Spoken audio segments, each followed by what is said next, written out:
Kualitas sperma Anda bisa jadi sedang terancam setiap hari, bukan karena makanan ekstrim atau gaya hidup berlebihan, melainkan dari kebiasaan yang sangat umum dan sering dilakukan. Menyimpan ponsel di saku celana atau menaruh laptop di pangkuan. Halo, saya Dr. Vita. Topik ini sering dianggap sepele, padahal penting untuk dipahami sampai tuntas. Jadi, pastikan Anda menyimak penjelasannya sampai akhir. Banyak dari kita tidak menyadari bahwa perangkat elektronik yang hampir selalu kita bawa ini memancarkan radiasi elektromagnetik non-pengion atau yang dikenal sebagai EMR.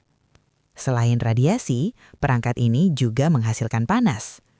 Padahal, suhu skrotum yang ideal untuk produksi sperma yang sehat memang sedikit lebih rendah dari suhu tubuh inti, yaitu sekitar 34 hingga 35 derajat Celcius. Tanpa disadari, kondisi ini terbukti secara klinis dapat mengganggu spermatogenesis, yaitu proses pembentukan sperma, serta mempengaruhi motilitas, morfologi, dan bahkan menyebabkan fragmentasi DNA sperma. Paparan EMR sendiri juga diduga kuat berkontribusi pada penurunan kualitas sperma, terlepas dari efek panas yang dihasilkan. Ini bukan sekedar mitos, melainkan temuan yang telah didukung oleh berbagai penelitian ilmiah. Jika penjelasan seperti ini terasa membuka wawasan Anda, silakan tekan tombol suka agar informasi penting ini bisa menjangkau lebih banyak orang. Anda juga bisa menuliskan di kolom komentar kebiasaan mana yang sering tanpa sadar Anda lakukan, karena pengalaman Anda bisa membantu penonton lain. Jangan lupa tekan tombol subscribe untuk terus mendapatkan edukasi kesehatan pria berbasis medis lainnya. Sekarang, mari kita lanjutkan dengan langkah-langkah sederhana yang bisa Anda lakukan untuk meminimalkan risikonya. Hal yang membuat ini begitu meresahkan adalah penurunan kualitas sperma ini seringkali tidak memberikan gejala fisik yang jelas. Anda tidak akan merasakan nyeri, panas, atau sensasi tidak nyaman apapun di area reproduksi saat kualitas sperma Anda mulai menurun akibat paparan panas atau EMR. Sperma sebagai unit mikroskopis dasar kehidupan adalah sel yang sangat sensitif.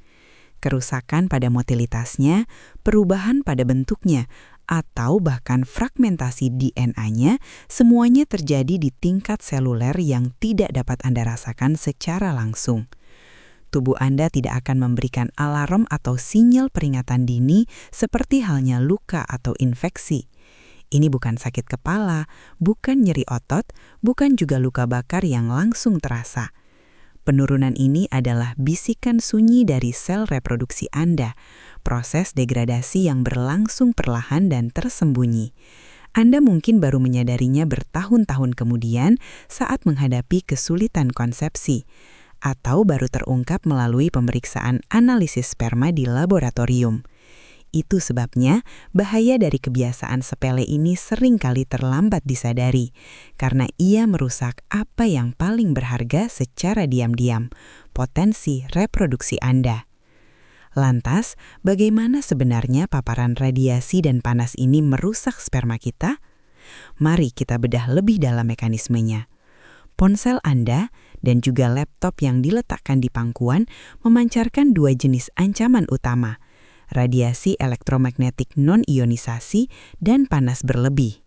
Radiasi EMR, meskipun tidak cukup kuat untuk merusak DNA secara langsung seperti radiasi ionisasi, namun dapat memicu pembentukan spesies oksigen reaktif di dalam sel. ROS ini, dalam jumlah yang tidak terkontrol, menyebabkan apa yang kita sebut sebagai stres oksidatif. Stres oksidatif inilah biang keroknya.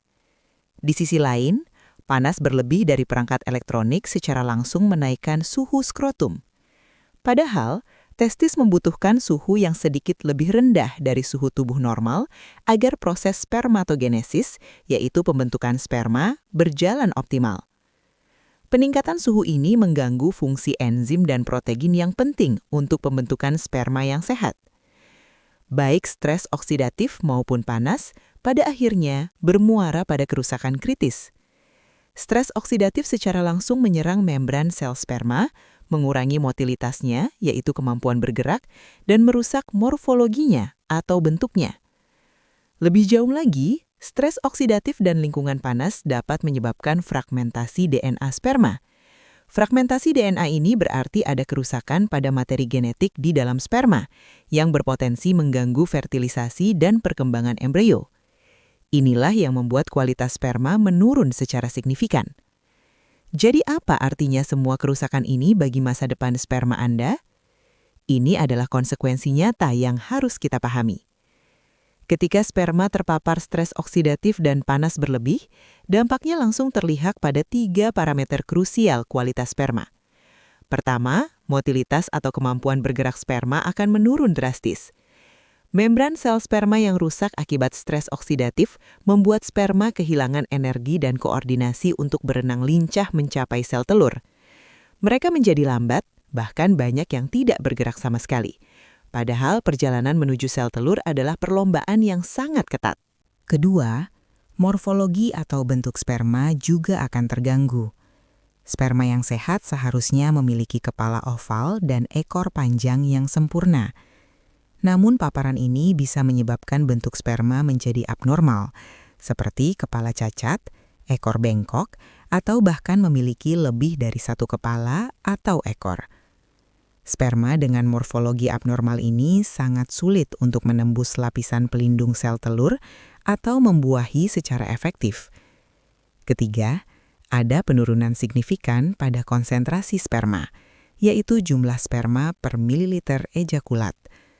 Lingkungan testis yang terlalu panas dan terus-menerus di bawah tekanan stres oksidatif akan menghambat proses spermatogenesis, yaitu pembentukan sperma baru. Produksi sperma berkurang dan banyak sperma yang sudah terbentuk mati sebelum waktunya, yang secara langsung mengurangi jumlah total sperma yang tersedia. Kombinasi dari motilitas yang buruk, morfologi yang abnormal, dan konsentrasi yang rendah ini tidak hanya sekedar penurunan kualitas. Ini adalah fondasi yang rapuh menuju kondisi subfertilitas atau bahkan infertilitas, di mana impian Anda untuk memiliki keturunan bisa terancam. Bayangkan, masa depan keluarga kecil yang Anda impikan bisa terhambat hanya karena kebiasaan kecil yang sering kita anggap sepele. Vonis subfertilitas ini sayangnya bukan hanya karena satu faktor tunggal seperti ponsel. Ini adalah bagian dari lingkaran setan gaya hidup modern yang secara perlahan merusak kualitas sperma kita setiap hari. Banyak dari kita mungkin tanpa sadar melakukan kebiasaan lain yang berkontribusi sama parahnya. Pertama, kebiasaan duduk terlalu lama adalah pemicu utama. Ketika Anda duduk berjam-jam, terutama di kursi yang kurang ventilasi, suhu di area skrotum secara alami akan meningkat. Pembuluh darah di area tersebut bisa tertekan, mengurangi aliran darah yang berfungsi membawa panas menjauh. Testis yang seharusnya beroperasi pada suhu sekitar 2 hingga 4 derajat Celcius di bawah suhu inti tubuh akan kepanasan secara kronis. Kenaikan suhu berkelanjutan ini mengganggu proses spermatogenesis yang sangat sensitif, mengurangi produksi sperma sehat, dan mempercepat kematian sel. Kedua, penggunaan laptop di pangkuan secara rutin juga berbahaya. Panas yang dihasilkan oleh baterai dan prosesor laptop secara langsung mentransfer suhu tinggi ke skrotum. Beberapa penelitian bahkan menunjukkan adanya paparan radiasi elektromagnetik frekuensi rendah dari laptop yang diletakkan langsung di dekat area reproduksi. Meskipun efek jangka panjangnya masih terus diteliti, potensi kerusakan DNA sperma tetap menjadi kekhawatiran. Ketiga, penggunaan pakaian dalam atau celana ketat yang konstan. Bahan yang tidak menyerap keringat dan desain yang terlalu ketat akan memerangkap panas, membatasi sirkulasi udara di sekitar testis. Lingkungan yang hangat dan lembab ini menjadi medan yang tidak ideal bagi kelangsungan hidup sperma. Jadi, Anda lihat, masalah ini bukan hanya tentang satu benda seperti ponsel. Ini adalah sistem gaya hidup sedentar yang kita jalani, yang secara kumulatif menciptakan lingkungan stres termal dan bahkan radiasi bagi organ vital. Setiap kebiasaan kecil ini berkontribusi pada penurunan kualitas sperma, mendorong kita semakin dekat pada resiko subfertilitas atau infertilitas yang tidak kita inginkan. Setelah kita memahami bagaimana kebiasaan sehari-hari bisa berdampak buruk, kini saatnya kita bicara tentang solusi. Jangan khawatir, perubahan ini tidak sulit dan bisa Anda mulai segera untuk melindungi kesehatan reproduksi Anda. Pertama, mulai ubah kebiasaan menyimpan ponsel. Alih-alih di saku celana depan yang dekat dengan area vital, biasakan meletakkannya di tas, saku jaket, atau di meja. Langkah sederhana ini secara instan mengurangi paparan panas dan potensi radiasi elektromagnetik langsung ke skrotum Anda, sehingga membantu menjaga suhu testis tetap optimal dan melindungi proses spermatogenesis yang sangat sensitif dari kerusakan. Kedua, jika Anda sering menggunakan laptop, pastikan selalu diletakkan di meja kerja atau permukaan datar lainnya, bukan di pangkuan. Jika memungkinkan, gunakan cooling pad atau kipas eksternal. Ini akan meminimalkan transfer panas langsung dari laptop ke skrotum, mencegah kenaikan suhu lokal yang merusak sel-sel sperma yang sedang berkembang. Ketiga, integrasikan istirahat aktif secara berkala jika pekerjaan Anda mengharuskan duduk lama. Bangun, berjalan-jalan sebentar, atau lakukan peregangan ringan setiap 30 hingga 60 menit. Ini bukan hanya melancarkan sirkulasi darah ke seluruh tubuh, termasuk area panggul, tetapi juga mencegah penumpukan panas akibat posisi duduk yang statis dan kompresif, membantu menjaga ventilasi alami di area reproduksi.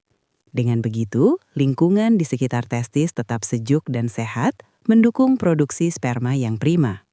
Namun, menjaga kualitas sperma yang prima jauh lebih dari sekedar menghindari paparan panas sesaat.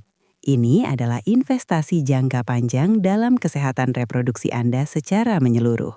Dan itu dimulai dari gaya hidup holistik. Pertama, fokus pada nutrisi kaya antioksidan. Buah-buahan, sayuran hijau, dan kacang-kacangan melindungi sel sperma dari kerusakan oksidatif akibat radikal bebas, yang sangat penting untuk menjaga integritas DNA dan motilitas sperma.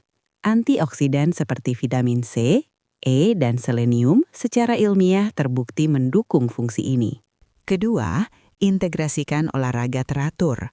Aktivitas fisik moderat menjaga berat badan ideal, meningkatkan sirkulasi, dan menyeimbangkan hormon, menciptakan lingkungan testis yang optimal.